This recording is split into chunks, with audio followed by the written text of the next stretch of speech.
if we don't start speaking up now, that won't even be an option in the future. What do you mean? If we don't start coming together and standing up towards things being taken away, mandates being forced on us, our freedoms really being infringed upon, if we don't start making a statement now, I don't see long term that we're going to have the same freedoms. Well, I feel like we've been making these statements over and over again. And I talked a little bit about how,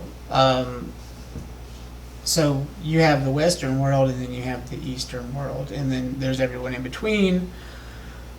But in America, there's 393 million of us, and then China has 1.9 billion, and then all the other Asian countries, which are forms of democracy in some cases, the South Korea, and then, there's a lot of people down there.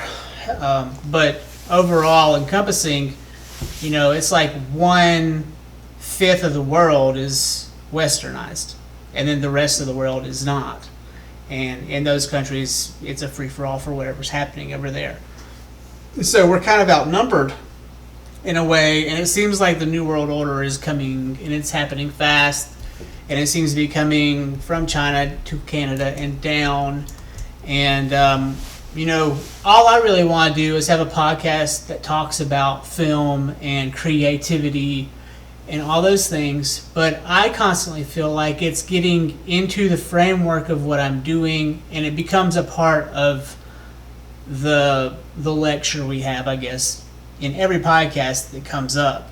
Now, when I go listen to all the podcasts I listen to, it comes up in all of them too, and so for me, it's like, I don't want to just put my head in the sand and talk about creativity and filmmaking and then let everything go on around me, and then we end up losing those creative rights because I decided not to fight for it, but I also don't want it to run my life. We are at a dire time now where we've been the silent majority for so long because so many of us just want to live our life. Like, I just want to live my life. I don't want to argue politics. I don't want to talk about politics. But we are at a place right now where it's crucial to make people realize we're not so alone, because when you do look at that mainstream media, a lot of the social media, there's so much division that it feels like you're almost alone in your beliefs a good part of the time. She made a really good point in one of the first podcasts we did. And she was like, is that real though? And she can speak up for herself if she chooses to. Charmaine. I don't remember. I don't recall. So what you were saying was, you were like, is this online thing for real, or is it just a fabrication? And the oily wheel gets the grease type of thing, right? And like, people are complaining and saying all these things, but it's really just a very small group of people who are getting the most attention. Do you remember saying that? Possibly something along those lines. I don't want to put words in your mouth that you disagree with either. And so I'm just trying to say it the way you did. She's full of sage wisdom, by the way. I can't remember. but so she was making that point, and it's like, we're at this point now with social media, and I feel like we're in our infancy as to what social media is going to truly become. And many of the castles that have been built up around it, Facebook, Instagram, Twitter, YouTube, all of the others, they're eventually going to either be, rebuilt or completely deconstructed. Like MySpace. Yeah, well, MySpace was really almost like a utopian version of what we wanted. And Tom, you could say Tom sold out, but he's laughing all the way to the bank today because he's not dealing with Congress. He's not sitting in front of a bunch of old morons talking about, algorithms and stuff. He's off living his best life. But it was a creative space that I reveled in because I could put my favorite song up. I could upload all my videos. I could put my top 8 in. Top 8.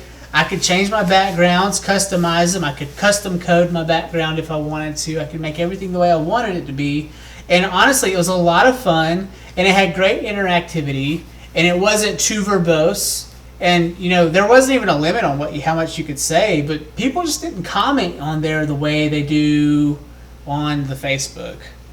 They commented on there like the way they do on Instagram, I guess. People use social media a lot as an emotional outlet as too, and I think that they don't realize that it's not a diary.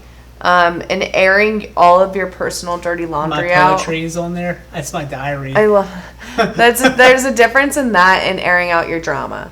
Yeah. And a lot of people use social media as a catalyst to air out whatever drama is going on in their life, and it's like created this fictitious safe place almost of like I could be and say and do whoever I want to be on this platform, but I don't have to be that way in real life. So you see people on social media that are nothing like they are in the real world.